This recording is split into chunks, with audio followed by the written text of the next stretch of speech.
Hello, in this video we're going to look at how to calculate an angle using the cosine ratio.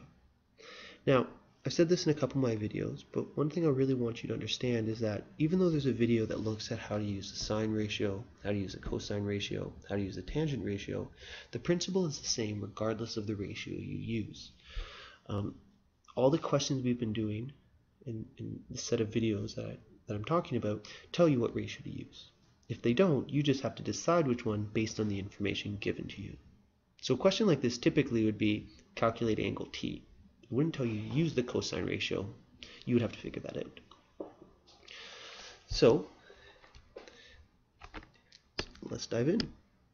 So angle t is the angle I'm looking at, and we know that this is the adjacent and 2 is the hypotenuse. So remember, cos of some angle, we'll call it theta, is equal to the adjacent over the hypotenuse. So in this case, cos of t is equal to the adjacent, which is 1, over the hypotenuse, which is 2.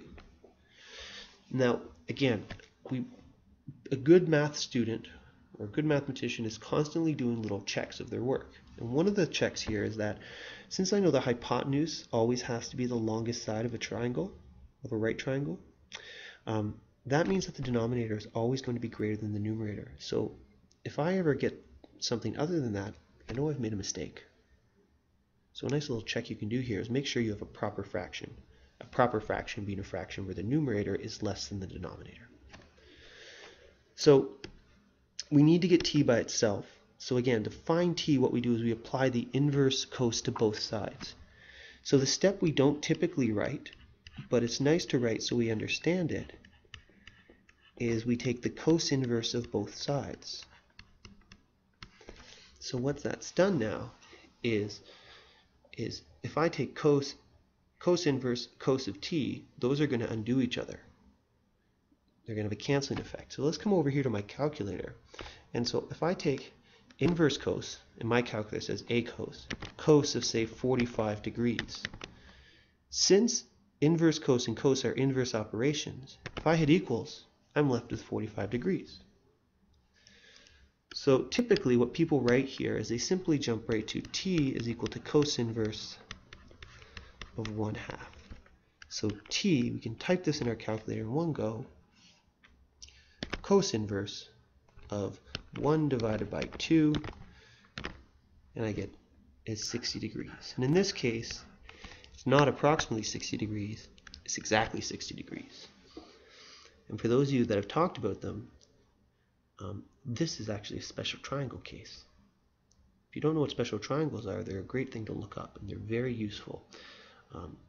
In the Ontario curriculum, they don't look at them until grade 11, but there's no reason why you shouldn't look at them now as you're learning primary trig ratios. They're very useful. Okay, let's do this next one. What color do I want? I'm going to change my color to pink. So I'm interested in angle t, which is right here. So 3 is the adjacent, 10 is the hypotenuse. So therefore, we're going to say cos of t is equal to the adjacent, which is 3 over the hypotenuse.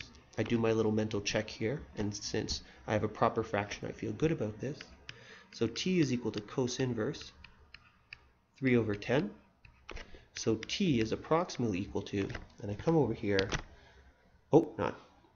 wrong identity, sorry, wrong primary trig ratio, cos inverse of 3 divided by 10, and I get approximately 73 degrees.